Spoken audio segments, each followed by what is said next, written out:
একটা ভালো মা ঘরে আনিও। এক ফ্যামিলির মধ্যে ছোট ভাই বিবাহ করে সংসার চালায়, বড় ভাই এখনো বিবাহ করে নাই। ছোট ভাই বিয়া শাদী কইরা একদিন জিজ্ঞাসা করে, এই মিয়া ভাই, তুমি কি বিয়া করবা না? কারণটা কি? তুমি চুপচাপ বসে আছো কেন? এবার বড় ভাই কয়, হ্যাঁ বিয়া করব, তবে আমি মনের মতো মেয়ে পাই না। কারে বিয়া করব? সব ডানা খাড়ার দল। ছোট ভাই ভাবলেন সম্ভ্রান্ত পরিবারের একটা ভালো মেয়ে চায় আমার ভাই। খুঁজে খুঁজে একটা সম্ভ্রান্ত পরিবারের একটা দামি কন্যা রেডি করলো। এই যুবকেরা ভালো করে খেয়াল কর, পর্দার আড়ালের মায়েরাও খেয়াল করিয়েন, আমার বাবাজিরাও ভালো করে খেয়াল করিয়েন, ভালো করে বুঝো। বড় ভাইয়ের জন্য ছোট ভাই মেয়ে ঠিক করে ফেলল। বড় ভাই কি চাও? তার থেকে আরো দামি মেয়ে রেডি করে ফেলেছি। কি পরে বলেছেন? আরের লাইনে বড় দামি শিক্ষিতা নারী। বড় ভাই বুঝে ফেলাইছে, বলে এই মাইয়া না। আরে এত কষ্ট করে রেডি করলাম, এটা না মানি না, আমি যা চাই তা পাই না। ছোট ভাইকে তুমি আসলে বিয়েই করবা না? না করবো, তোর কপালে বিয়েই নাই। বড় ভাই একটা আওয়াজ দিছে, ভাই শোন, আল্লাহ যদি কবুল করে একদিন আগে পরে আমার কপালে বিবাহ থাকলে আমারে আল্লাহ মেয়ে দিবেন, তো কেমন মেয়ে চাও? আমি এমন একটা মাইয়া আমার বউ বানাইতে চাই, যেই বউ আমার ডান হাতটা ধইরা আমারে জান্নাতে নিয়ে যাবে। এর যুবক ভালো করে বুঝে আলো, হেলায় খেলায় তো কম কাটাইলি না রে যুবক। মনে চাইছে পার্কে যাবি, দৌড়ায় গেছো, কেউ বাধা দিছে, মানো নাই। মনে চাইছে দাড়ি কাটবি, কেটে ফেলেছো, কেউ বাধা দিছে, মানে না, মানো নাই। মনে চাইছে মোবাইল চালাবি, চালাইছো, বাধা মানো নাই। মা বাবায় বাধা দিছে, মায়েরে গালি দিছো, বাবারে গালি দিছো। আলেম বিরোধিতা করছে, আলেমের সাথে দুর্ব্যবহার করেছো। শিক্ষক বাধা দিছে, শিক্ষকের সাথে বেয়াদবি করেছো। কত রাত মোবাইল নিয়ে গুনাহ করে করে রাত কাটাইলি। আরো কত রাত গুনাহ করলে তোর আশা মিটবে? তারপরে তুই তওবা করবি? বল, এখনো কি তওবা করবি না? মনে মনে কত শখ ছিল, জাহান্নামের বাগানে যাবি, পার্কে যাবি, মেয়েদের নিয়ে আড্ডা দিবি, নাচ গান করবি, কত শখ জীবনে মিটাইলি। এখনো কি তোর বাকি আছে? আরো গুনাহ করবি, তারপরে তওবা করবি। তবে আগে আমাকে বল, তোর হায়াতের আর বাকি কয়দিন? করোনার ভেতরে যুবকের লাশ আর লাশ, ছাত্র জনতার আন্দোলনে তাজা যুবকের লাশ, ঘুমের বিছানায় যুবকের লাশ, পানির নিচে যুবকের লাশ। আমাদের বরিশাল রোডটার মধ্যে এমন একটা দিন নেই অ্যাক্সিডেন্ট হয় না। আর যুবকদের জন্য নতুন ভাবে মরণের আর এক ফাঁদের নাম হলো মোটর সাইকেল, বাইক। কি ওটার উপরে উঠলেই তো শরীর আগুন হয়ে যায়, কি এর ঠান্ডা মান্ডা না? আর পেছনে যদি কোনো বিপরীত পাশ থাকে তা তো আরো আগুন। ধাম করে গিয়ে বাসের চাক্কার তলে ফিরে গেছে। টেলিফোন আসছে বাসায়, মা ধরছে, কে? সন্তানের মা। বাবারে দে। বাবায় ধইরা কয়, কে তুমি? বলে, তুমি নাই, গাড়ি নিয়ে অমুক জায়গায় আসো, লাশটা নিয়ে যাও। বানায় বলতেছি, তুমি মনে করছো তুমি সুস্থ, অনেকদিন বাঁচবা, তোমার পরিকল্পনা ঘুমের টুপিটা দেখবা না, কালকে এই টাইমে তুমি হতে পারো লাশ। কি অসুস্থ মানুষ, ডাক্তার কয় যা পারো খাওয়ায় দাও, বাঁচবে না। কিন্তু সেই অসুস্থ লোকটা লাঠি নিয়ে নিয়ে এখনো হাঁটে, সুস্থ মানুষটা তার সামনেই মরে গেল। ও আমার কলিজার যুবক, বাবা রাগ করিও না, বেয়াদবি মাফ করিয়া দিও। অথচ তোমার মতো আমি যে এতক্ষণ তোমারে বয়ান শুনাইলাম, একবারও কিন্তু বলি নাই আমি পাঁচকল্লি টুপি মাথায় দিছি, তোরা দে, না হয় জাহান্নামে যাবি, একবারও বলি নাই। আমি এতক্ষণ যে বয়ান শুনাইলাম, আমি কওমি মাদ্রাসার সন্তান, একবারও বলি নাই তুমিও কওমি মাদ্রাসায় না গেলে তোমার কপাল পুড়ে যাবে। আমি তাবলীগের লাইনের সন্তান, পীরের একজন মুরিদ, একবারও বলি নাই তুমি যদি পীরের কাছে না যাও, তাবলিগে না যাও, তুমি জাহান্নামী হয়ে যাইবে, একবারও বলি না। তো তোমার টেনশনও নাই, আমি দ্বিতীয়বার বলবো না, কোনো টেনশন নাই। আমি তোমারে হুজুর বানাইতে আসি নাই, বরং আমি তোমাকে চাই তুমি স্কুলে পড়ো, কলেজে পড়ো, চাকরি করো, ব্যবসা করো, ডাক্তার হও, ইঞ্জিনিয়ার হও, প্রফেসর হও। তবে আমার ছোট একটা দাবি, জীবনে বেয়াদব হইবা না। তোমার আচরণে কোনোদিন মা বাবা যেন কষ্ট না পায়, উলামায়ে কেরাম কষ্ট না পায়, শিক্ষকেরা যেন কষ্ট না পায়। কারণ মা বাবারে কষ্ট দিয়ে যদি সামনে আগাও, কপাল পুড়ে যাবে, চরিত্র ধ্বংস হয়ে যাবে। শিক্ষকের বরদোয়া যদি কপালে লাগে, শিক্ষার জগৎ থেকে হারায় যাবা। আলেমের বরদোয়া যদি কপালে নিয়ে নাও, জীবনে চরিত্রের রাস্তার খুঁজে পাইবা না। অতএব ডাক্তার হও, আদবওয়ালা ডাক্তার হইও। তাসলিমার মতো বেয়াদব যদি হও, জুতা খাইয়া পালাতে হবে। মা বাবার দোয়া, শিক্ষকের দোয়া, উলামায়ে কেরামের দোয়া নিয়ে সামনে আগাই ওরে যুবক। এবার একটু বাস্তবে তাকায় দেখো তো, জীবনে কোনোদিন মাদ্রাসায় পড়ে নাই, আলিফ বা তাও জানে না। তোমার মতো যুবক স্কুলে পড়ে, কলেজে পড়ে, চাকরি করে, ব্যবসা করে, 5 বেলার নামাজ পড়ে, সত্য কথার সাক্ষী দাও আসেনি। আর ওয়াজের দরকার নাই, এই কথাটাই তোমার জেহেনে ঢুকাও, বিবেকের প্রশ্ন করো। তোমার মতো যুবক যদি জেনারেল লাইনে থাইকে নামাজ পড়ে, বলো তুমি কেন নামাজ পড়তে পারো না? অবশ্যই তোমার কপালে কারো অভিশাপ লাগছে। তোমার মতো যুবক রাস্তায় গাড়ি চালায়, নামাজ ছাড়ে না, বলো তুমি কেন পারবা না? তোমার মতো যুবক নদীর মধ্যে মাছ ধরে, নামাজ পড়ে, কৃষি কাজ করে, নামাজ পড়ে, র্যাব, আর্মি, পুলিশ, বিডিআরের চাকরি করে, নামাজ পড়ে, তুমি কেন পারো না? ওসি, ডিসি, এসপি, উকিল, ব্যারিস্টার নামাজ পড়ে, তুমি কেন পারো না? তোমার মতো যুবক শ্রমিকের কাজ করে, ব্যবসা করে, হালাল ভাবে চলে, ঢাকা কলেজে গিয়ে দেখাস, জাহাঙ্গীরনগরে গিয়ে দেখো তোমার মতো ছাত্র কলেজে পড়ে, মাথায় পাগড়ি, বড় দাড়ি, বড় জামা, মসজিদের খতিব। ও ভাই, তুমি কোন মসজিদের খতিব? বলে আমি কোনদিন খতিব কেন হব, আমি তো আরবি ভালো করে পারি না। তো এই অবস্থা কেন তোমার? বলে আমার মা বাবার দোয়া আর উলামায়ে কেরামের নেক নজর। বানায় বলতেছি নাই এরকম ছাত্র? তোমার সমস্যা কি? তোমার কপালে কার বরদোয়া লাগছে মনে হয়? নাইলে এইরকম খারাপ তো তুমি হইতে পারো না, তুমি তো মুসলমান। ঘটনাটা মনে আছে তো? শেষ 5 মিনিটে শেষ। বড় ভাই কি কইছে কও, নাইলে এটা আর কমই না। কি কইছে? এমন একটা মেয়ে আমি বিবাহ করতে চাই যে আমাকে জান্নাতে নিয়ে যাবে আমার ডান হাত ধরে। ছোট ভাইকে তোর কপালে এমন মাইয়াও নাই, বিয়াও নাই।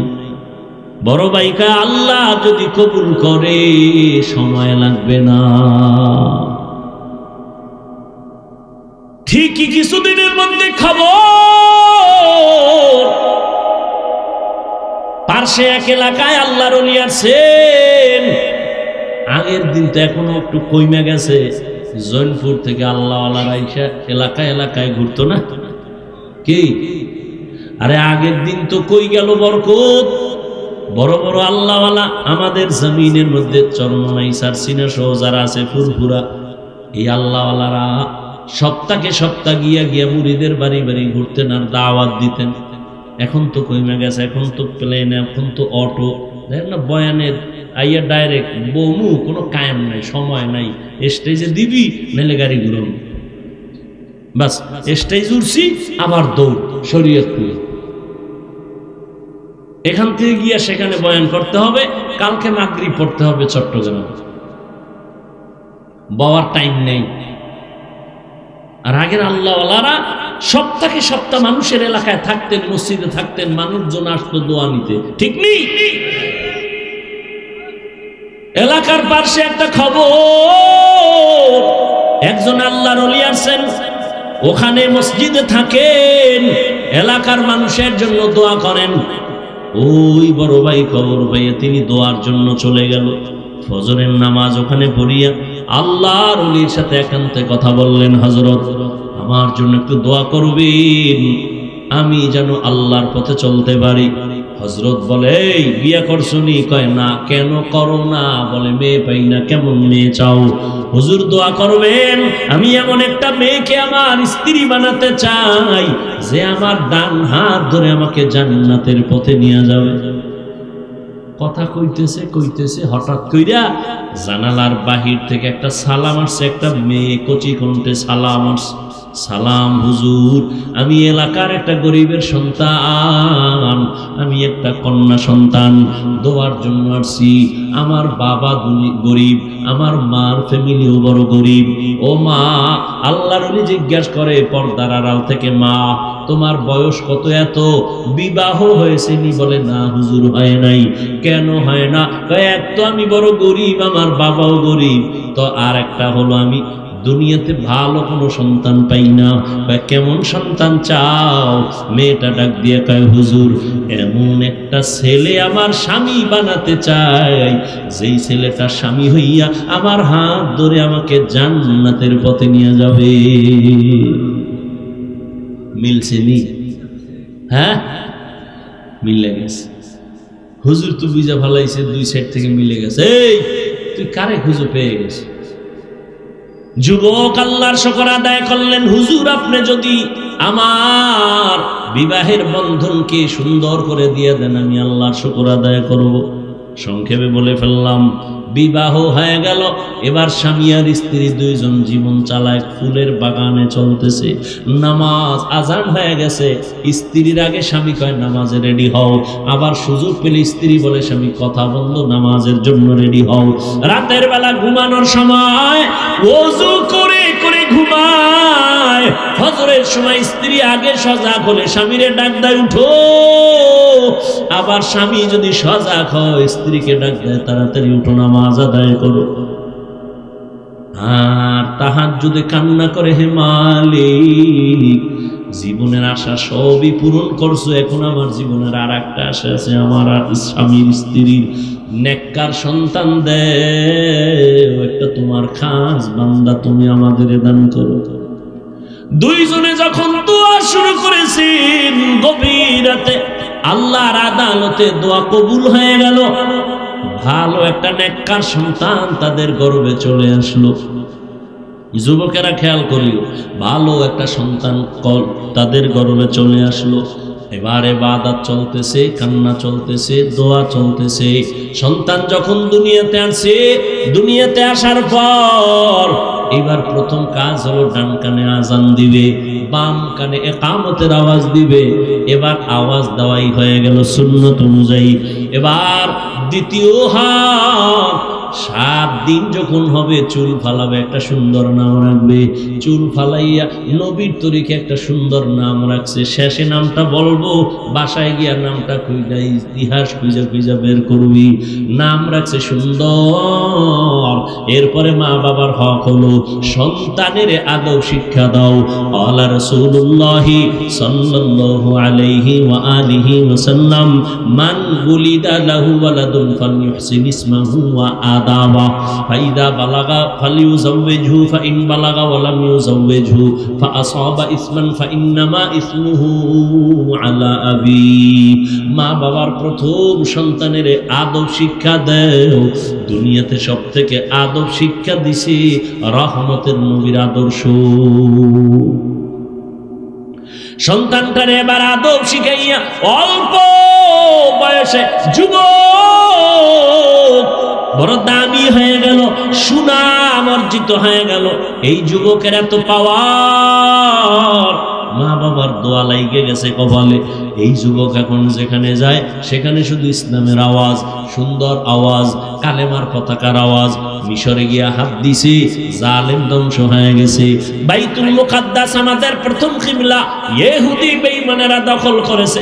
এই যুবক সিরিয়াটারে দখল করেছে।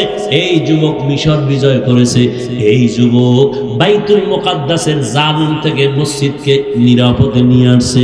ও যুবক বাবারা, এই মা বাবার দোয়া পাইয়া যেই সন্তান দুনিয়ায় নাম করে গেছে, ইতিহাসের পাতায় তার নামে এখনো স্বর্ণাক্ষরে লেখা আছে। গুগলে গিয়া সার্চ দিয়া নামটা বাইর কইরা জীবনীটা বইরা দেখবি, ও যুবক, সেই যুবকের নাম সালাউদ্দিন আইয়ুবী রাহমাতুল্লাহি আলাইহি। গুগলে গিয়া সার্চ দিবি সালাউদ্দিন আইয়ুবীকে, বের করবি। সালাউদ্দিন আইয়ুবীর ইতিহাস পড়ো, দুনিয়া কম্পন শুরু হয়ে গেছে যার নামে। তুমিও তো সেই যুবকেরই একটা লাইনের সন্তান। তোমার কি হলো? তোমার কিসের অভাব? তুমি কেন পারো না সমাজকে সুন্দরভাবে ফুটায় তুলতে, চরিত্রহীন না করে আদর্শওয়ালা বানাতে? তোমার মধ্যে আল্লাহ এত সুন্দর কিছু দিছেন যে তুমি একাই সম্ভব সমাজকে কুলুষ মুক্ত করা, আদর্শওয়ালা বানানো, গোটা দুনিয়াকে আলোকিত করা। মনটারে তৈরি করে নাও রে যুবক বাবা, ও পর্দানারানের আম্মা জানেরা। আপনাদের সন্তানদেরকে যতই বয়ান আমি শুনাই, আপনাদের দোয়া যদি না থাকে সন্তান কোনোদিন সফল হতে পারবে না। এই দুনিয়ায় যত ভালো ভালো সন্তান আছে, মায়ের অবদান। এরে আম্মা জান, আপনাদের জীবন কত ধন্য। আপনারা নবীদের মায়ের মতো মা, সাহাবায়ে কেরামদের মায়ের মতো মা। আপনারাই তো খাদিজা রাদিয়াল্লাহু আনহার মতো দামি নারী, আয়েশা রাদিয়াল্লাহু আনহার মতো দামি নারী, ফাতেমা রাদিয়াল্লাহু আনহার মতো দামি নারী। এরে আম্মা জান, মনে কি চায় না একটা আদর্শ সন্তানের মা হয়ে কবরে যাবেন? সন্তানটারে ডাক্তার বানাবেন, ইঞ্জিনিয়ার, প্রফেসর বানাবেন, বেয়াদব বানাবেন না। আদবওয়ালা সন্তান যদি রেখে যান, ডাক্তার হবে, ডাক্তারি করিয়াও কোরআন পড়ে পড়ে মা বাবার জন্য দোয়া করবে। ও পর্দার আড়ালের মা, আপনার মতো কত মা এখন ওই অঞ্চলে পাওয়া যাবে। পর্দা করে, নামাজ পড়ে, বেপর্দায় চলে না, নামাজ ছাড়ে না, মোবাইলে সময় নষ্ট করে না, স্বামীর মাল হেফাজত করে, খেয়ানত করে না। এরে আম্মা জান, আপনি কেন পারবেন না? এখনো সময় আছে, তওবা করেন। জীবনে আর নামাজ ছাড়বেন না, বেপর্দায় চলবেন না। মা বাবা হইয়া সন্তানকে আদর্শ ডাক্তার বানানোর মেহনত করবেন, আদর্শ ইঞ্জিনিয়ার, প্রফেসর বানায় যাবেন। এখনো সময় আছে, তওবা করে মনে মনে আল্লাহর কাছে বলতে থাকেন। জীবনে স্বামীর মাল খেয়ানত করবেন না, মোবাইলে সময় নষ্ট করবেন না। ও আমার যুবক বাবারা, এখনো সময় আছে, তওবা করে নাও। মনেরে বুঝাইও রে মন, আমার মতো যুবক যদি স্কুল কলেজে পড়িয়া নামাজ পড়ে, আমি কেন পারবো না? আমার কপাল কেন এত খারাপ? এখন থেকে তওবা করো, মনে মনে আল্লাহকে বলো, হে আল্লাহ, জীবনে নামাজ ছাড়বো না, বেপর্দায় চলবো না, দাড়ি কাটবো না, মা বাবারে কষ্ট দিব না। উলামায়ে কেরামের দোয়া নিয়া, শিক্ষকের দোয়া নিয়া নবীর তরিকা মেনে চলবো।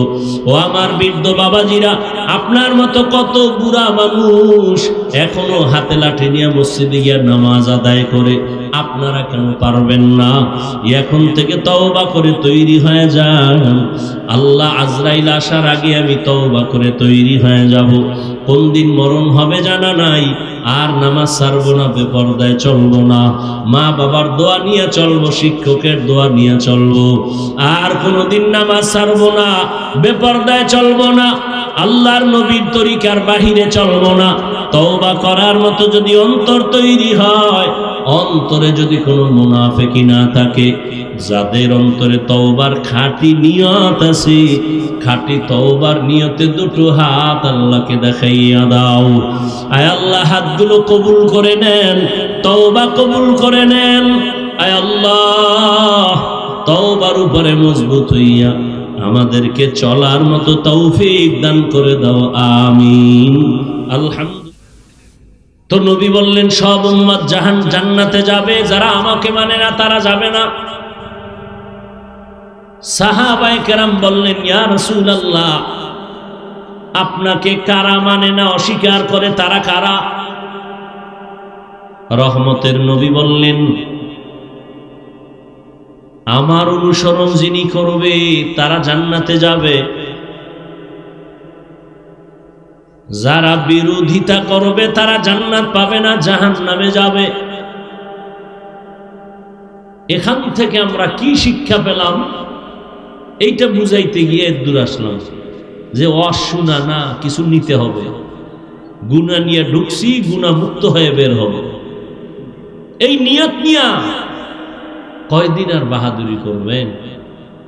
যারা দুনিয়া দুনিয়া দুনিয়া দুনিয়া জিকির করে, কই যারা দুনিয়া চায় এরা দুই চায়, দুই দুনিয়ার পিছনে যারা আখেরাত বাদ দিয়া দৌড়ায়, কয় জিনিস চায়? একটা চায় সম্মান, আর একটা চায় শান্তির জীবন।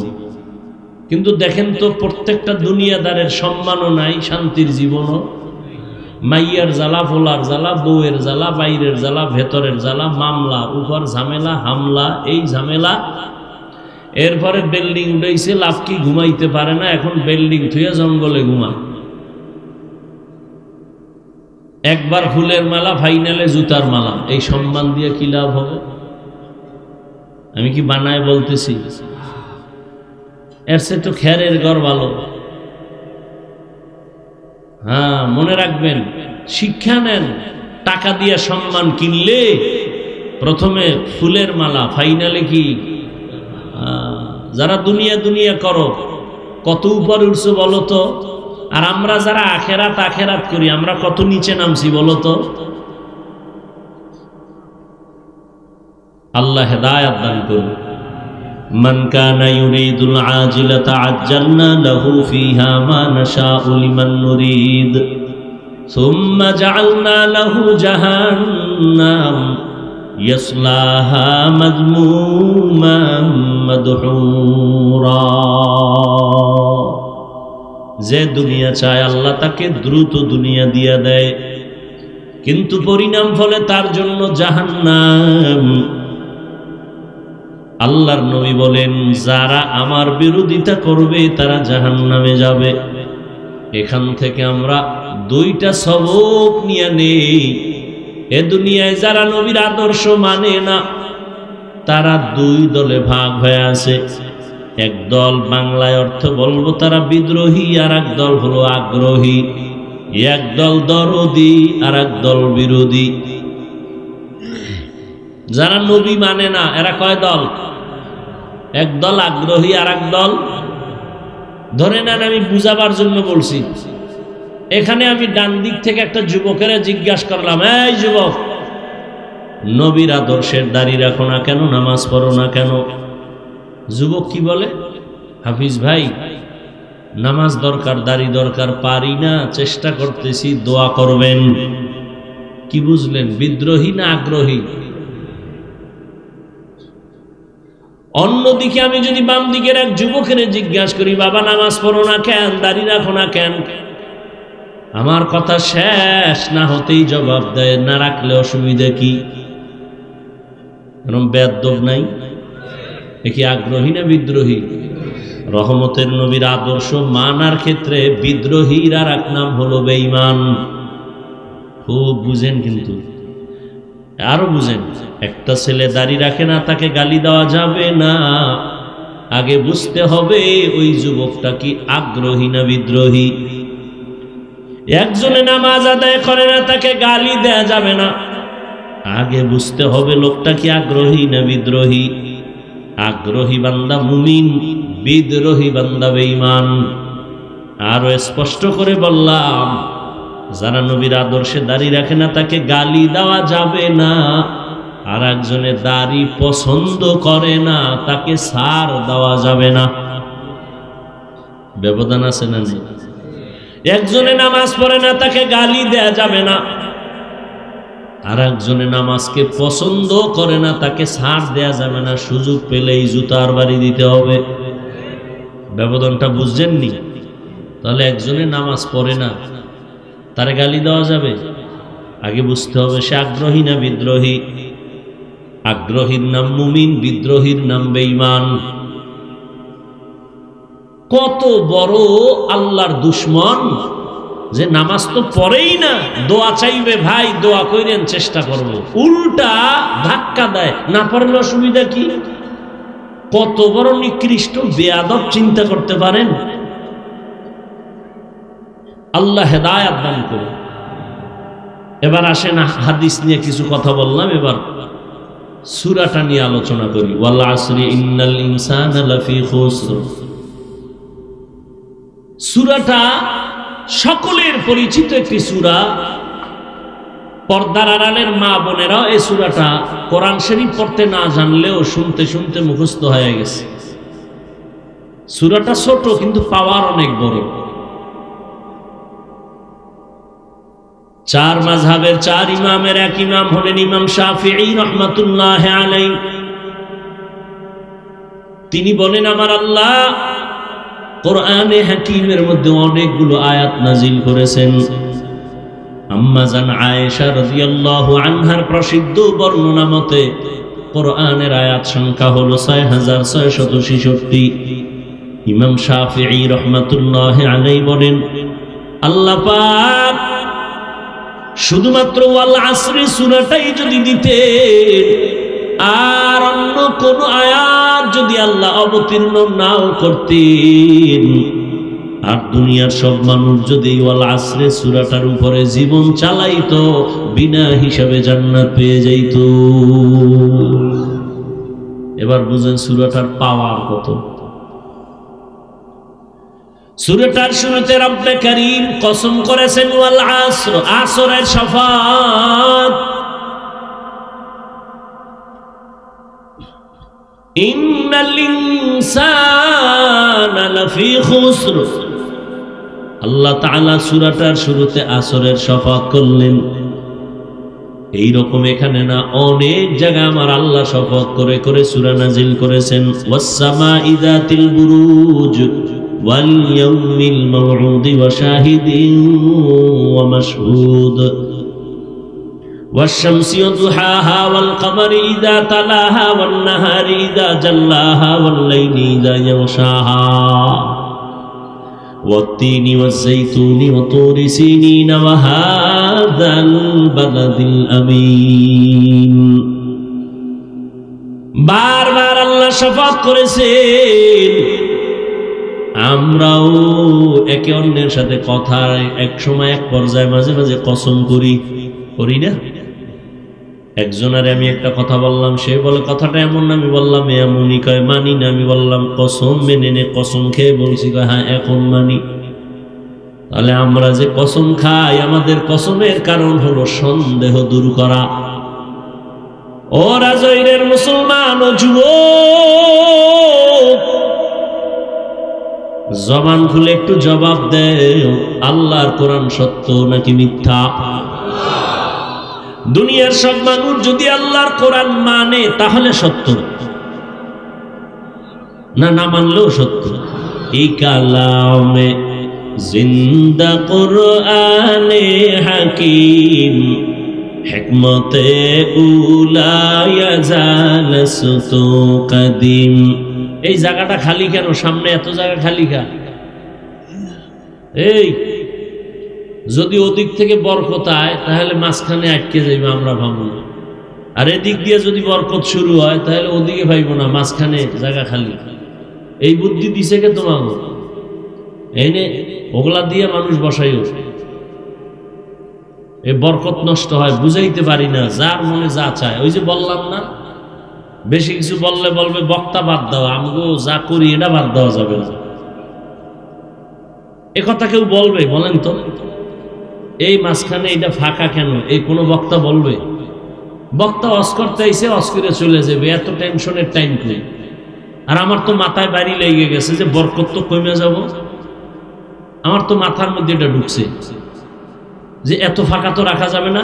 এই এত ফাঁকা রেখে নামাজ হবে কেন? হবে না। কারণ নাই? বলেন না কেন কারণ নাই? তাহলে ওখানে কারণ থাকলে এখানে থাকবে না কেন? নামাজের কাতারে এত ফাঁকা হয়, তো এটাও তো একটা বরকতি মজলিস, এত ফাঁকা হবে কেন? বরং রসুলের সুন্নত কি, 3 জায়গায় ফাঁকা রাখবা না। কয় জায়গায়? 3 জায়গায়। নামাজের কাতারে আর দ্বীনি মজলিসে। শয়তান মাঝখানে জায়গা নেই, এই মাঝখানে তো শয়তান বয়ে রয়েছে। হয়তো ওদিকের বরকত হইলে আমরা ভাবো না, এদিক দিয়ে শুরু হইলে আপনারা ভাইব না। কথা বুঝেননি? বেয়াদবি মাপ চাই ভাই।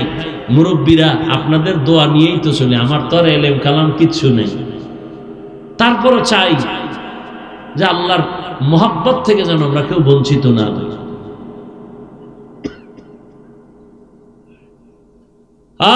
আল্লাহ সবাইকে সহি বুঝ দান করেন।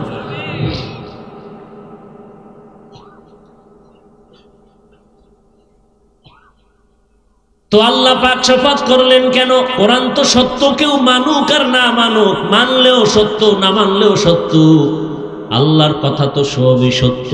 কসম কাটলেন কেন? আমরা কসম কাটি সন্দেহের জন্য, দূর করে দেই। আল্লাহর কোরআনে কি সন্দেহ আছে? তাহলে আল্লাহ কসম খাইলেন কেন? বারবার কসম খাইলেন। তিনের কসম, জৈতুনের কসম, তুরে সিনার কসম, নিরাপদ শহর মক্কা নগরীর কসম কেন খাইলেন? এর বিস্তারিত কথার সংক্ষিপ্ত জবাব হলো, আল্লাহর সব কথাই সত্য, গুরুত্বপূর্ণ, তবে কসমের কথাটা আরো গুরুত্বপূর্ণ বুঝাবার জন্য। 2 নম্বর কথা হলো, আল্লাহ যেই জিনিসের উপর কসম করবেন ওই জিনিসটা অনেক দামি, এটা বুঝাবার জন্য। যেমন ওয়াল আসর, আসরের শপথ করলেন, আসর বড় দামি একটা সম্পদ। আসমানের কসম করেছেন, আসমান বড় একটা অমূল্য সম্পদ। জমিনের কসম খেয়েছেন, জমিন বড় দামি একটা সম্পদ। সূর্যের কসম খেয়েছেন, সূর্য বড় দামি একটা সম্পদ। দুনিয়ার বড় বড় বড় বড় বেঈমান ওই সূর্য দেখা চিন্তা করে করে কালেমার পতাকায় ঢুকছে। এত বিশাল সূর্য কে বানাইলেন? এটা কেমনে চলে? সকালে ঘুরতেছে ঘুরতেছে ঘুরতেছে, আবার সারা দুনিয়ার মানুষের আলো দিয়া আবার জাগায় সকালে সেই সূর্য হাজির। আল্লাহ তাআলার এগুলো এক একটা নিদর্শন। আসমান একটা নিদর্শন। এই প্যান্ডেল টানাইতে কত পরিমাণ খুঁটি, আরো পারলে ডেকোরেটর ওয়ালারা আরো খুঁটি দিতে চায়। এই প্যান্ডেলে এতগুলো খুঁটি যদি দেওয়া লাগে, আল্লাহর আসমান 7টা আল্লাহ টানায় রাখছেন, কোনো খুঁটির কোনো প্রয়োজন হলো না। নিচের থেকে খুঁটি নাই, উপর থেকে রশির কোনো টানাও নাই। এগুলো জ্ঞানী যারা ভাবতে থাকবে আর বলবে, রব্বানা মা খালাকতা হাযা বাতিলা সুবহানাকা ফাকিনা আযাবান নার। আল্লাহ তুমি অনর্থক কিছু বানাও নাই। আসরের শপথ করে আল্লাহ বুঝাইলেন, আসর বড় দামি, এটাকে তুমি যদি দাম দাও তো তোমারও দাম বেড়ে যাবে। এরপরের কথাগুলো আরো গুরুত্বপূর্ণ। আল্লাহ বলেন, ইন্নাল ইনসানা লাফি খুসর। কসম খাইয়া কথাটার গুরুত্ব বাড়াইলেন, আবার ইন্না নিশ্চয়ই তাকিদ দিলেন। সব দুনিয়ার মানুষ অবশ্যই জাহান্নামী। দেখেন তো, একদিকে কসম খাইলেন, আবার তাকিদ দিলেন 2টা। ইন্না এক তাকিদ, লাফি লাম তাকিদ। বারবার তাকিদ দিয়া বললেন দুনিয়ার সব মানুষগুলো জাহান্নামী, একজন মানুষও বাদ নাই। আল ইনসানের আলিফ লাম ইস্তেগরাকি, সব মানুষ। বাংলাদেশের প্রতিটি মানুষ জাহান্নামী, আমেরিকার মানুষ জাহান্নামী, লন্ডন লেবাননের মানুষ জাহান্নামী। এক কথায় জমিনের একটা মানুষও জাহান্নামী না বলার কোনো উপায় নাই। এই আয়াত তার দলিল, সব মানুষ জাহান্নামী। তুমি এটারে হালকা মনে করবা, শপথের সিল লাগাই দিছে, ওয়াল আসর, শপথ, কোনো সন্দেহ করা যাবে না। এরপরে আবার ইন্না নিশ্চয়ই, আরো মজবুত, লাফি খুসর, অবশ্যই জাহান্নামী। এতগুলো কথা এত তাকিদ দিয়া শোনার পরে কি মনে হয় আল্লাহর কথা মিথ্যা? সব মানুষ জাহান্নামী কসম খাইয়া কইছেন, তাকিদ দিয়ে কইছেন, সন্দেহ করা যাবে? তাহলে এবার আর নামাজ রোজা কইরা লাভ কি? আল্লাহ শপথ কইরেই যদি বলে সব মানুষ জাহান্নামী, তাহলে আর ইবাদত করে লাভ কি? কথা কি শেষ? আল্লাহ কয় যতই তাকিদ দিছি কিন্তু নামের ব্রেক লাগায় দিছি, ইল্লা কিন্তু। সব মানুষগুলো জাহান্নামে যাবে, কিন্তু 4 গুণওয়ালারা জাহান্নামে যাবে না। কয় গুণ? ইল্লাল্লাযীনা আমানু ওয়া আমিলুস সালিহাত ওয়া তাওয়াসাউ বিল হাক্কি ওয়া তাওয়াসাউ বিস সাবর। 1 নাম্বার গুণের নাম ঈমান, দ্বিতীয় গুণের নাম নেক আমল। প্রথম গুণের নাম কি? দ্বিতীয় গুণের নাম কি? ভালো করে খেয়াল করেন। আল আসরে সূরাটা সবার প্রিয় একটা মুখস্থ সূরা। ছোট্ট সূরার মধ্যে পুরা জিন্দেগি ঢুকানো। টের পাইবেন কে জান্নাতের পথে আছেন, কে জাহান্নামের পথে আছেন, এই সূরা আপনাকে বলে দিবে। সব মানুষ জাহান্নামে যাবে, 4 গুণওয়ালারা জান্নাতে যাবে। 4 গুণের মধ্যে প্রথম 2টা গুণ ঈমান আর নেক আমল, এটা আল্লাহর হক। কার হক? আল্লাহর হক। আরো যে 2টা গুণ আছে, ওই 2 গুণ হলো বান্দার হক। সেটা কি? ঈমান ও আমলের দাওয়াত অন্যকে দাও, আর যারা ঈমান আমলের বিরোধিতা করে তাদের বাধা দেও, ধৈর্য ধারণ করো। এখান থেকে কি বুঝলাম? ঈমান আর আমল আল্লাহর হক, অন্যরে দাওয়াত দেওয়া। বাংলায় বলে সৎ কাজের আদেশ দাও, অসৎ কাজে বাধা দাও। এই 2টা গুণ হলো বান্দার হক।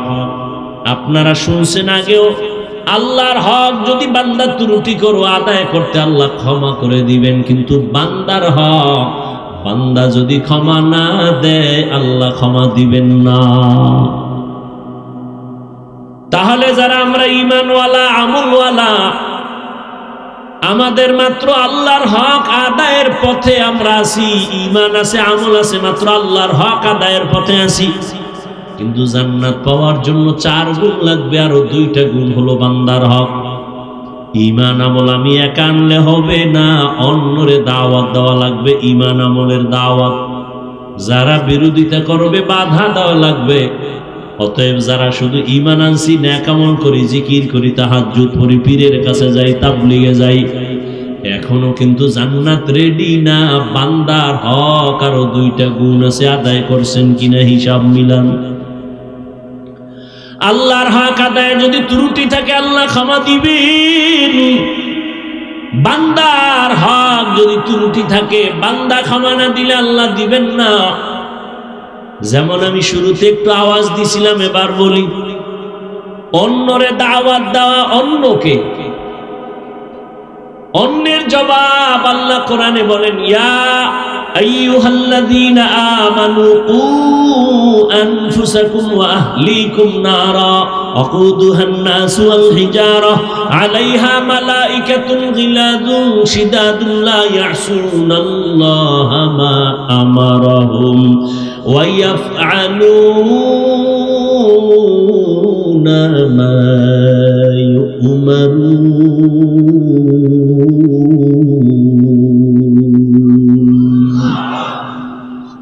আল্লাহ বলেন, ও মুমিন, জাহান্নাম থেকে নিজেকে বাঁচাও, তোমার আহালকে বাঁচাও।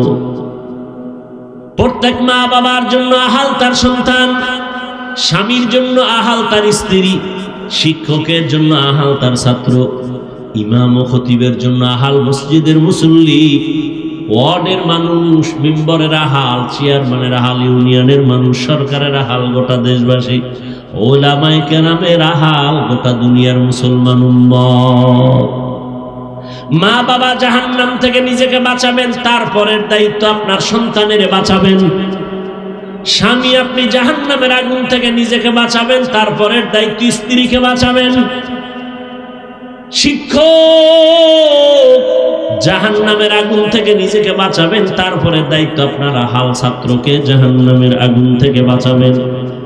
ইমাম খতিব সাহেব, জাহান্নামের আগুন থেকে আগে নিজেকে বাঁচাবেন, দ্বিতীয় দায়িত্ব আপনার আহাল মুসল্লিদেরকে জাহান্নামের আগুন থেকে বাঁচাবেন। এবার অন্য আপনো মানে আহাল, মা বাবার আহাল সন্তান। ও মা বাবা, আপনি নামাজ পড়েননি, রোজা রাখেননি, পর্দা করেননি, এটা আল্লাহর হক। এরপরে আপনার সন্তান এরা যারা, এদের নামাজের দাওয়াত দিছেননি। নিজে পর্দা করেন, সন্তান পর্দা করে কিনা খবর নিছেননি। কিয়ামতের দিন আল্লাহ সন্তানদের ডাকবেন আর জিজ্ঞাসা করবেন, এই সন্তান নামাজ পড়ছনি? বলে পড়ি নাই। রোজা রাখছনি? বলে রাখি নাই। কেন? এবার সন্তান বলবে, আমার কোনো দোষ নাই, আমি দুধের দোয়া। তো সমস্যা কি? আমার আব্বা আম্মা সব ঝামেলা। তাই বলে হ্যাঁ, দলিল কোরআনের আয়াত, সূরা আহজাব 67 নম্বর আয়াত। সন্তান বলবে, রব্বানা ইন্না আতা'না সাদাতানা ওয়া কুবারানা ফাআদাল্লুনাস সাবিলা। ও আল্লাহ, আমি বেনামাজি হই নাই, আমার মা বাবা আমারে বেনামাজি বানাইছে। রমজানে আমার আম্মা মাঝে মাঝে বলতো, সাহারি খাইয়া রোজা রাখ। আব্বাজান কইছে, খবরদার, চেহারা নষ্ট হয়ে যাবে। এরম বাপ নাই? রোজা রাখলে কি নষ্ট হবে? ওই আব্বাজানের জিজ্ঞাসা করতে মনে চায়, এই বাপ নামের কলঙ্ক, রোজা রাখলে চেহারা নষ্ট হবে। এবার তাকায় দেখো, মোবাইল চালাইয়া সারা রাত রুমের মধ্যে গুনা কইরা কইরা চেহারা ভাঙছে। এটা ঠিক কর। সারাটা রাত তোমার সন্তান দরওয়াজা জানালা বন্ধ করে মোবাইলের দিকে তাকাইয়া তাকাইয়া কবিরা গুনাহ, কবিরা গুনাহ, কবিরা গুনাহ দেখে দেখে চেহারার মধ্যে নূর নাই, চেহারাটা নষ্ট।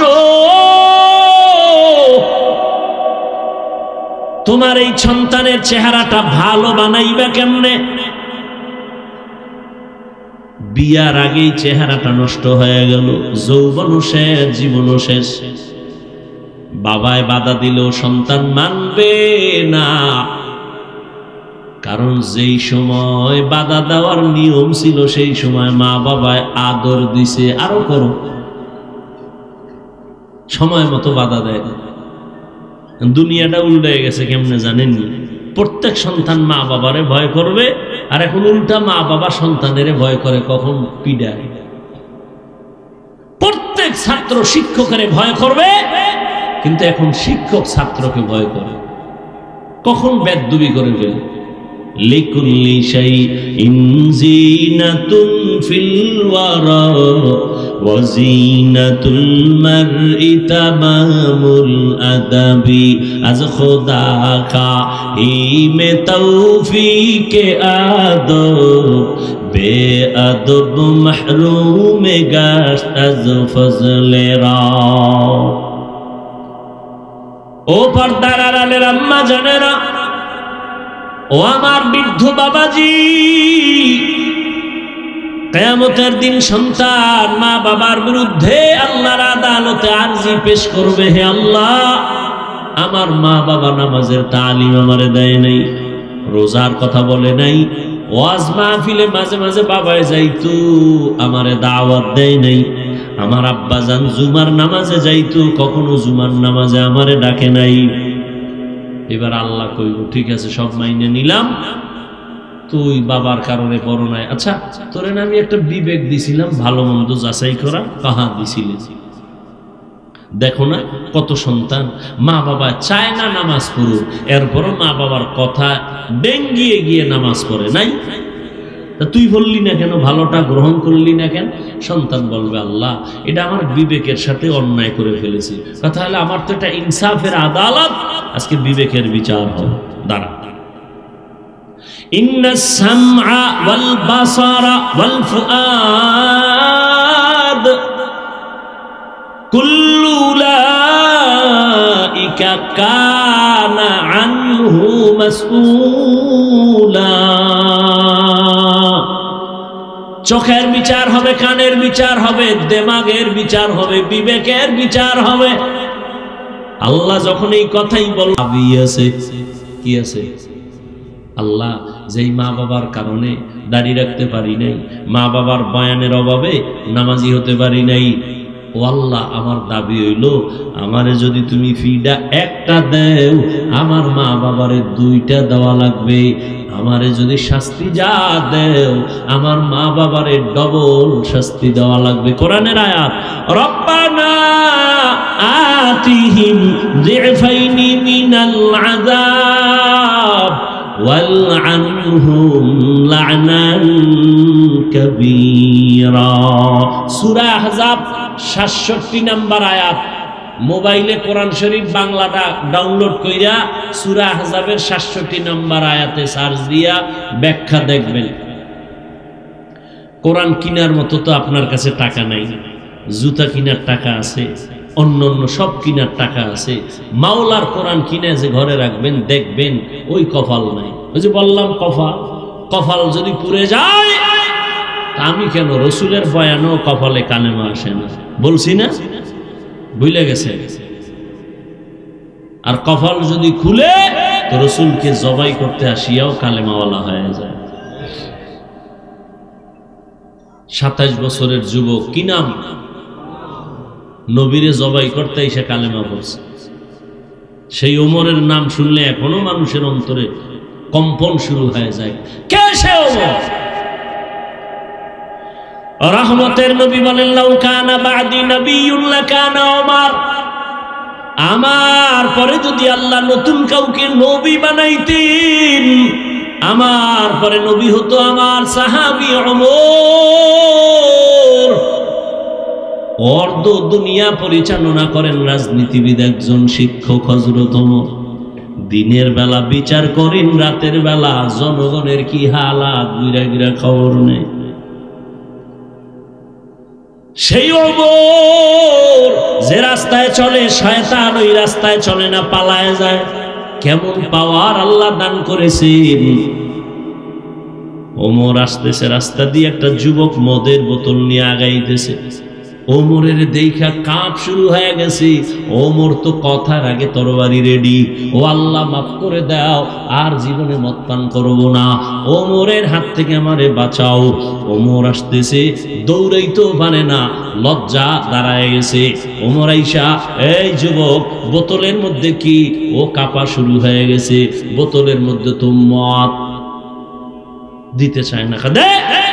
ওমরের কাছে যখন বোতলটা দিয়ে দিছি, ওমর হাতে বোতল নিয়ে দেখে এক ফোঁটা মদও নাই, পুরা বোতলে দুধে সাদা হয়ে আছে।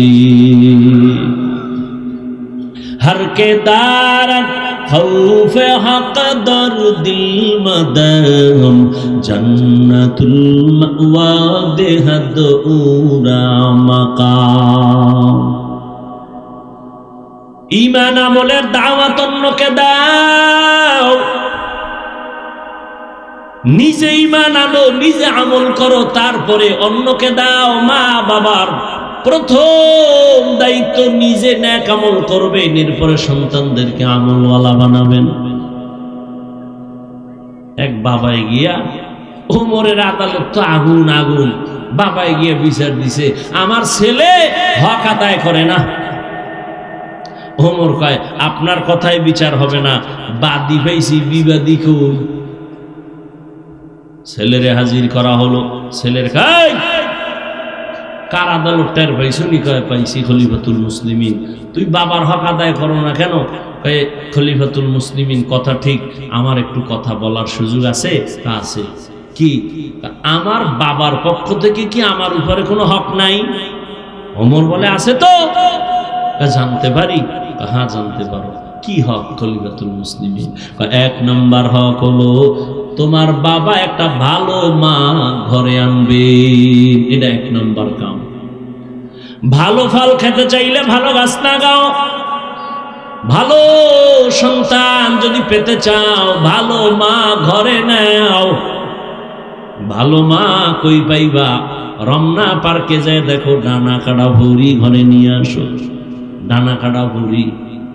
মানে কি, ও ঘরে আসলেই ডানা কাটবে, মায়ের ডানা কাটবে, বাবার ডানা কাটবে, শেষে স্বামীর ডাও কাটবে। ডানা কাটা ভরির কামই হলো ডানা কেটে দাও। কিছুদিন পরে বলবে তোর মা খারাপ, বাপ খারাপ, ঢাকা ল।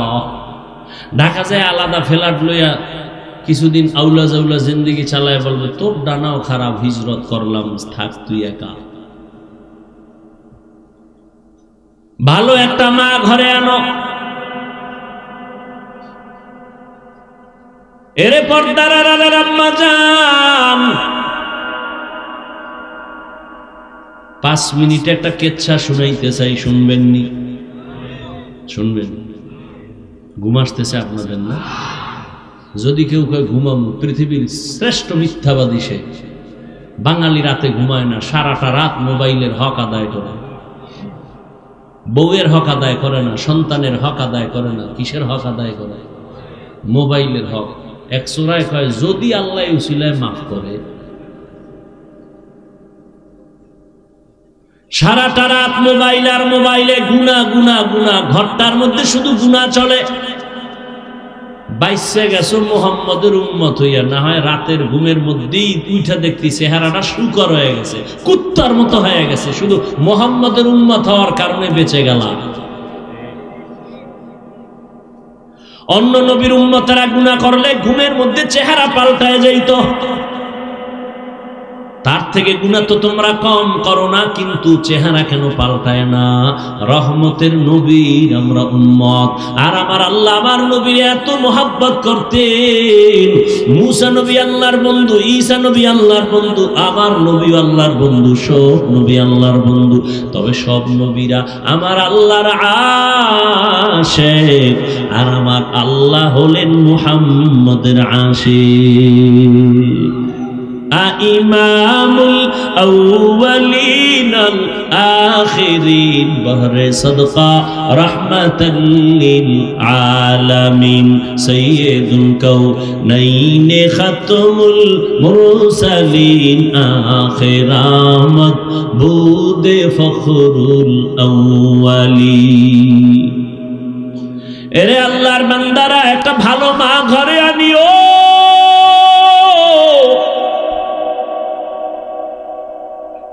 এক ফ্যামিলির মধ্যে ছোট ভাই বিবাহ করে সংসার চালায়, বড় ভাই এখনো বিবাহ করে নাই। ছোট ভাই বিয়া শাদী কইরা একদিন জিজ্ঞাসা করে, এই মিয়া ভাই, তুমি কি বিয়া করবা না? কারণটা কি? তুমি চুপচাপ বসে আছো কেন? এবার বড় ভাই কয়, হ্যাঁ বিয়া করব, তবে আমি মনের মতো মেয়ে পাই না। কারে বিয়া করব? সব ডানা কাটার দল। ছোট ভাই ভাবলেন সম্ভ্রান্ত পরিবারের একটা ভালো মেয়ে চায় আমার ভাই। খুঁজে খুঁজে একটা সম্ভ্রান্ত পরিবারের একটা দামি কন্যা রেডি করলো। এই যুবকেরা ভালো করে খেয়াল কর, পর্দার আড়ালের মায়েরাও খেয়াল করিয়েন, আমার বাবাজিরাও ভালো করে খেয়াল করিয়েন, ভালো করে বুঝো। বড় ভাইয়ের জন্য ছোট ভাই মেয়ে ঠিক করে ফেললো। বড় ভাই কি চাও, তার থেকে আরো দামি মেয়ে রেডি করে ফেলেছি। কি পরে বলেছে, নারীর লাইনে বড় দামি শিক্ষিতা নারী। বড় ভাই বুঝে ফেলাইছে, বলে এই মাইয়া না। আরে এত কষ্ট করে রেডি করলাম, এটা না মানি না, আমি যা চাই তা পাই না। ছোট ভাইকে তুমি আসলে বিয়েই করবা না? না করবো, তোর কপালে বিয়েই নাই। বড় ভাই একটা আওয়াজ দিছে, ভাই শোন, আল্লাহ যদি কবুল করে একদিন আগে পরে আমার কপালে বিবাহ থাকলে আমারে আল্লাহ মেয়ে দিবেন, তো কেমন মেয়ে চাও? আমি এমন একটা মাইয়া আমার বউ বানাইতে চাই, যেই বউ আমার ডান হাতটা ধইরা আমারে জান্নাতে নিয়ে যাবে। এর যুবক ভালো করে বুঝে আলো,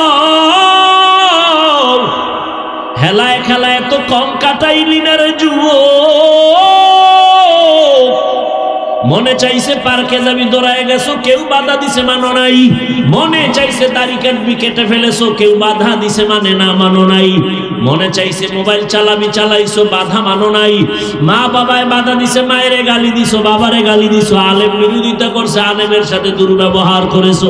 শিক্ষক বাধা দিছে, শিক্ষকের সাথে বেয়াদবি করেছো। কত রাত মোবাইল নিয়ে গুনাহ করে করে রাত কাটাইলি। আরো কত রাত গুনাহ করলে তোর আশা মিটবে, তারপরে তুই তওবা করবি? বল, এখনো কি তওবা করবি না? মনে মনে কত শখ ছিল, জাহান্নামের বাগানে যাবি, পার্কে যাবি, মেয়েদের নিয়ে আড্ডা দিবি, নাচ গান করবি, কত শখ জীবনে মিটাইলি। এখনো কি তোর বাকি আছে? আরো গুনাহ করবি, তারপরে তওবা করবি। তবে আগে আমাকে বল, তোর হায়াতের আর বাকি কয়দিন? করোনার ভেতরে যুবকের লাশ আর লাশ, ছাত্র জনতার আন্দোলনে তাজা যুবকের লাশ, ঘুমের বিছানায় যুবকের লাশ, পানির নিচে যুবকের লাশ। আমাদের বরিশাল রোডটার মধ্যে এমন একটা দিন নেই অ্যাক্সিডেন্ট হয় না। আর যুবকদের জন্য নতুন ভাবে মরণের আর এক ফাঁদের নাম হলো মোটর সাইকেল, বাইক। কি ওটার উপরে উঠলেই তো শরীর আগুন হয়ে যায়, কি এর ঠান্ডা বললা না? আর পেছনে যদি কোনো বিপরীত পাশ থাকে তা তো আরো আগুন। ধাম করে গিয়ে বাসের চাক্কার তলে ফিরে গেছে। টেলিফোন আসছে বাসায়, মা ধরছে, কে? সন্তানের মা। বাবারে দে। বাবায় ধরে কয়, কে তুমি? বলে, তুমি নাই, গাড়ি নিয়ে অমুক জায়গায় আসো, লাশটা নিয়ে যাও। বানায় বলতেছি, তুমি মনে করছো তুমি সুস্থ, অনেকদিন বাঁচবা, তোমার পরিকল্পনা ঘুমের টুপিটা দেখবা নাই। কালকে এই টাইমে তুমি হতে পারো লাশ। কি অসুস্থ মানুষ, ডাক্তার কয় যা পারো খাওয়ায় দাও, বাঁচবে না। কিন্তু সেই অসুস্থ লোকটা লাঠি নিয়ে নিয়ে এখনো হাঁটে, সুস্থ মানুষটা তার সামনেই মরে গেল। ও আমার কলিজার যুবক বাবা, রাগ করিও না, বেয়াদবি মাফ করিয়া দিও। অথচ তোমার মতো আমি যে এতক্ষণ তোমারে বয়ান শুনাইলাম, একবারও কিন্তু বলি নাই আমি 5 কল্লি টুপি মাথায় দিছি, তোরা দে, না হয় জাহান্নামে যাবি, একবারও বলি নাই। আমি এতক্ষণ যে বয়ান শুনাইলাম, আমি কওমি মাদ্রাসার সন্তান, একবারও বলি নাই তুমিও কওমি মাদ্রাসায় না গেলে তোমার কপাল পুড়ে যাবে। আমি তাবলীগের লাইনের সন্তান, পীরের একজন মুরিদ, একবারও বলি নাই তুমি যদি পীরের কাছে না যাও, তাবলীগে না যাও, তুমি জাহান্নামী হয়ে যাইবে, একবারও বলি না। তো তোমার টেনশনও নাই, আমি দ্বিতীয়বার বলবো না, কোনো টেনশন নাই। আমি তোমারে হুজুর বানাইতে আসি নাই, বরং আমি তোমাকে চাই তুমি স্কুলে পড়ো, কলেজে পড়ো, চাকরি করো, ব্যবসা করো, ডাক্তার হও, ইঞ্জিনিয়ার হও, প্রফেসর হও। তবে আমার ছোট একটা দাবি, জীবনে বেয়াদব হইবা না। তোমার আচরণে কোনোদিন মা বাবা যেন কষ্ট না পায়, উলামায়ে কেরাম কষ্ট না পায়, শিক্ষকেরা যেন কষ্ট না পায়। কারণ মা বাবারে কষ্ট দিয়ে যদি সামনে আগাও, কপাল পুড়ে যাবে, চরিত্র ধ্বংস হয়ে যাবে। শিক্ষকের বরদোয়া যদি কপালে লাগে, শিক্ষার জগৎ থেকে হারায় যাবা। আলেমের বরদোয়া যদি কপালে নিয়ে নাও, জীবনে চরিত্রের রাস্তার খুঁজে পাইবা না। অতএব ডাক্তার হও, আদবওয়ালা ডাক্তার হইও। তাসনিমার মতো বেয়াদব যদি হও, জুতা খাইয়া পালাতে হবে। মা বাবার দোয়া, শিক্ষকের দোয়া, উলামায়ে কেরামের দোয়া নিয়ে সামনে আগাইও রে যুবক। এবার একটু বাস্তবে তাকায় দেখো তো, জীবনে কোনোদিন মাদ্রাসায় পড়ে নাই, আলিফ বা তাও জানে না। তোমার মতো যুবক স্কুলে পড়ে, কলেজে পড়ে, চাকরি করে, ব্যবসা করে, 5 বেলার নামাজ পড়ে, সত্য কথার সাক্ষী দেওয়া আসেনি। আর ওয়াজের দরকার নাই, এই কথাটাই তোমার জেহেনে ঢুকাও, বিবেকের প্রশ্ন করো। তোমার মতো যুবক যদি জেনারেল লাইনে থাইকে নামাজ পড়ে, বলো তুমি কেন নামাজ পড়তে পারো না? অবশ্যই তোমার কপালে কারো অভিশাপ লাগছে। তোমার মতো যুবক রাস্তায় গাড়ি চালায়, নামাজ ছাড়ে না, বলো তুমি কেন পারবা না? তোমার মতো যুবক নদীর মধ্যে মাছ ধরে, নামাজ পড়ে, কৃষি কাজ করে, নামাজ পড়ে, র্যাব আর্মি পুলিশ বিডিআরের চাকরি করে, নামাজ পড়ে, তুমি কেন পারো না? ওসি ডিসি এসপি উকিল ব্যারিস্টার নামাজ পড়ে, তুমি কেন পারো না?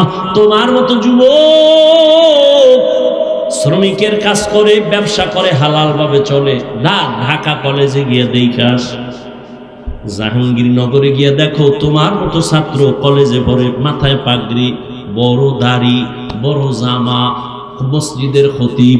ও ভাই তুমি কোন মসজিদের খতিব? বলে আমি কোনদিন খতিব কেন হব, আমি তো আরবি ভালো করে পারি না। তো এই অবস্থা কেন তোমার? বলে আমার মা বাবার দোয়া আর উলামায়ে কেরামের নেক নজর। বানায় বলতেছি নাই এরকম ছাত্র? তোমার সমস্যা কি? তোমার কপালে কার বড় দোয়া লাগছে মনে হয়? নাইলে এইরকম খারাপ তো তুমি হইতে পারো না, তুমি তো মুসলমান। ঘটনাটা মনে আছে তো? শেষ 5 মিনিটে শেষ। বড় ভাই কি কইছে কও, নাইলে এটা আর কমই না। কি কইছে? এমন একটা মেয়ে আমি বিবাহ করতে চাই যে আমাকে জান্নাতে নিয়ে যাবে আমার ডান হাত ধরে। ছোট ভাই কয় তোর কপালে এমন মাইয়াও নাই, বিয়াও নাই। বড় ভাই কয় আল্লাহ যদি কবুল করে সময় লাগবে না। ঠিকই কিছুদিনের মধ্যে খবর পার্শ্বে এক এলাকায় আল্লাহর ওলি আছেন। আগের দিন তো এখনো একটু কইমা গেছে, জৈনপুর থেকে আল্লাহওয়ালারা আইসা এলাকায় এলাকায় ঘুরতো না কি? আরে আগের দিন তো কই গেল বরকত। বড় বড় আল্লাহওয়ালা আমাদের জমিনের মধ্যে চরমনাই সারসিনা সহ যারা আছে ফুরফুরা, এই আল্লাহওয়ালারা সপ্তাহে সপ্তাহ গিয়া গিয়া মুরিদের বাড়ি বাড়ি ঘুরতেন আর দাওয়াত দিতেন। এখন তো কইমা গেছে, এখন তো প্লেন, এখন তো অটো, দেখেন না বয়ানের আইয়া ডাইরেক্ট বমু, কোনো কায়েম নাই, সময় নাই। স্টেজে দিবি নাইলে গাড়ি ঘুরবি, বাস স্টেজ উঠছি আবার দৌড় শরীয়তপুর। এখান থেকে গিয়া সেখানে বয়ান করতে হবে, কালকে মাগরিব পড়তে হবে চট্টগ্রাম, বাবার টাইম নেই।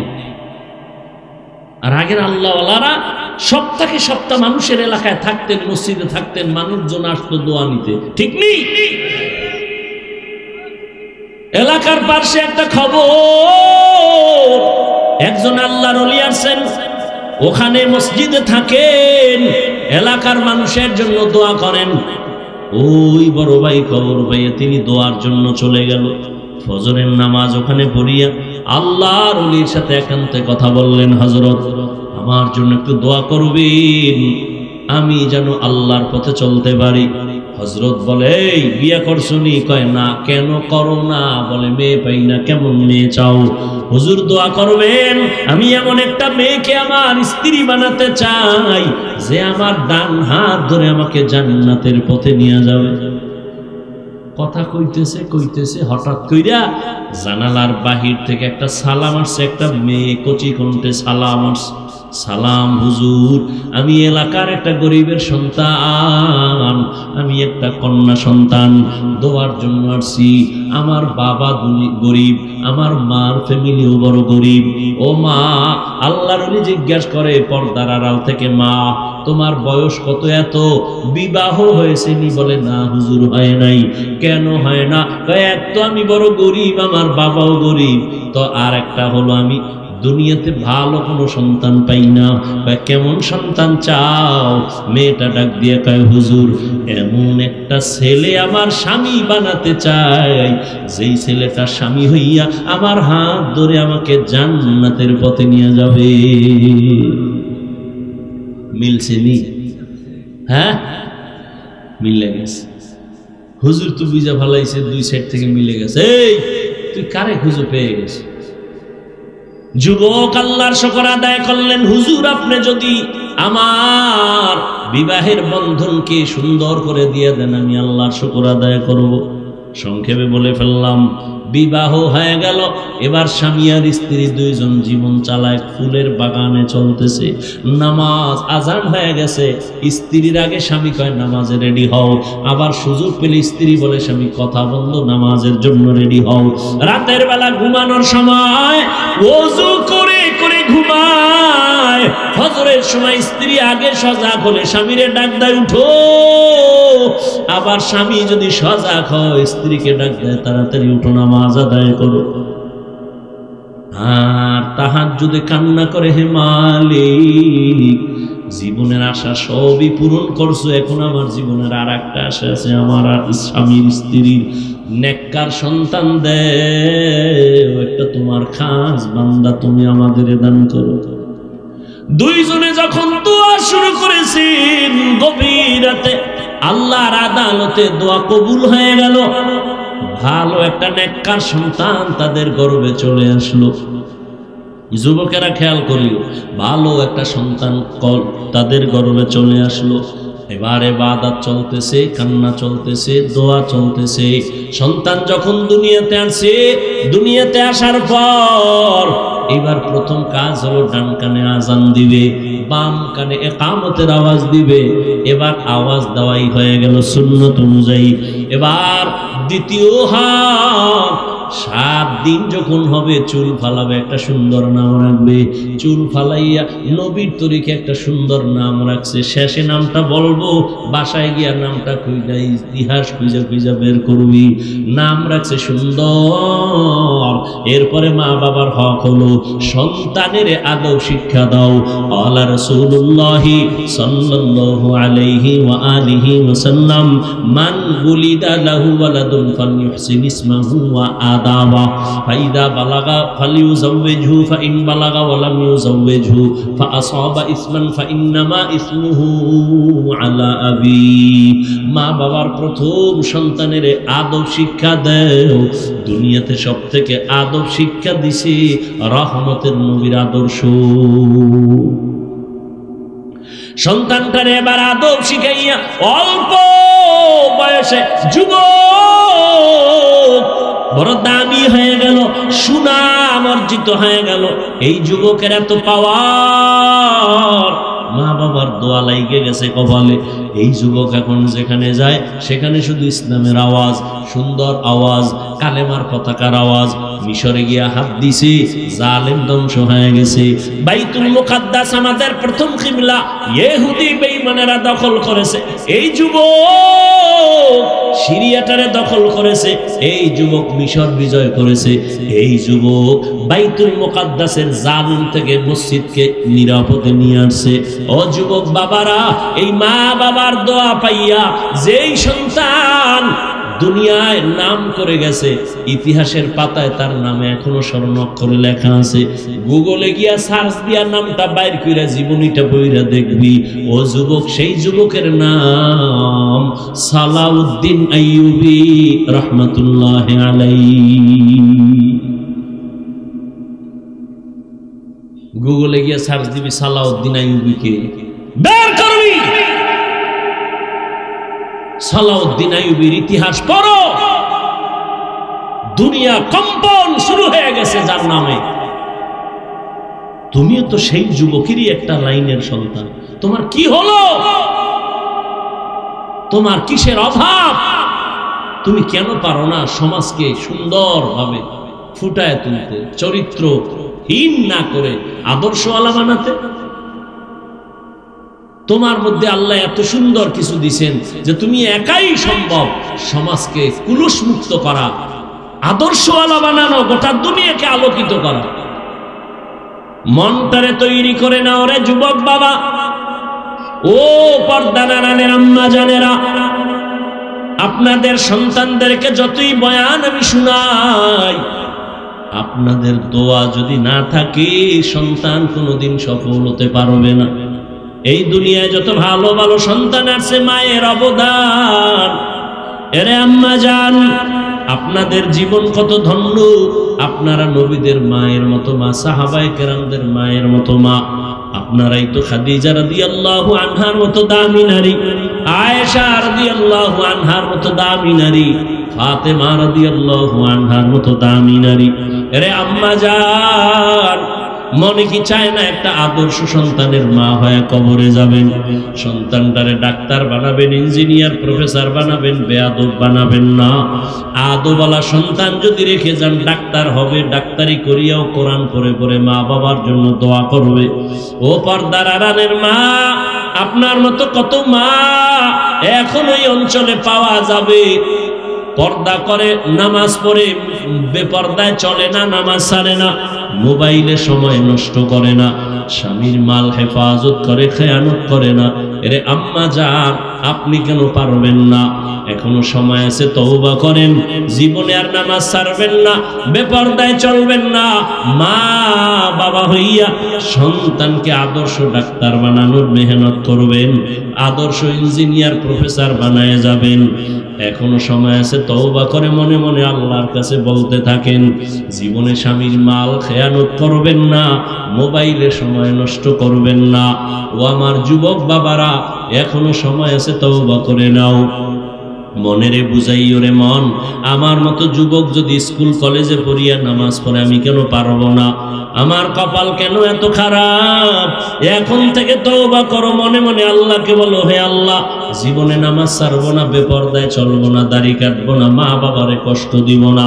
উলামায়ে কেরামের দোয়া নিয়া, শিক্ষকের দোয়া নিয়া নবীর তরিকা মেনে চলবো। ও আমার বৃদ্ধ বাবাজিরা, আপনার মতো কত বুড়া মানুষ এখনো হাতে লাঠি নিয়ে মসজিদে গিয়ে নামাজ আদায় করে, আপনারা কেন পারবেন না? এখন থেকে তওবা করে তৈরি হয়ে যান। আল্লাহ আজরাইল আসার আগে আমি তওবা করে তৈরি হয়ে যাব। কোন দিন মরণ হবে জানা নাই। আর নামাজ ছাড়বো না, বেপরদায় চলবো না, মা বাবার দোয়া নিয়ে চলবো, শিক্ষকের দোয়া নিয়ে চলবো। আর কোনোদিন নামাজ ছাড়বো না, বেপরদায় চলবো না, আল্লাহর নবীর তরিকার বাহিরে চলবো না। তওবা করার মতো যদি অন্তর তৈরি হয়, অন্তরে যদি কোনো মুনাফিকি না থাকে, যাদের অন্তরে তওবার খাঁটি নিয়ত আছে, খাঁটি তওবার নিয়তে দুটো হাত আল্লাহকে দেখাইয়া দাও। আয় আল্লাহ, হাতগুলো কবুল করে নেন, তওবা কবুল করে নেন। আয় আল্লাহ, তওবার উপরে মজবুত হইয়া আমাদেরকে চলার মতো তৌফিক দান করে দাও। আমিন।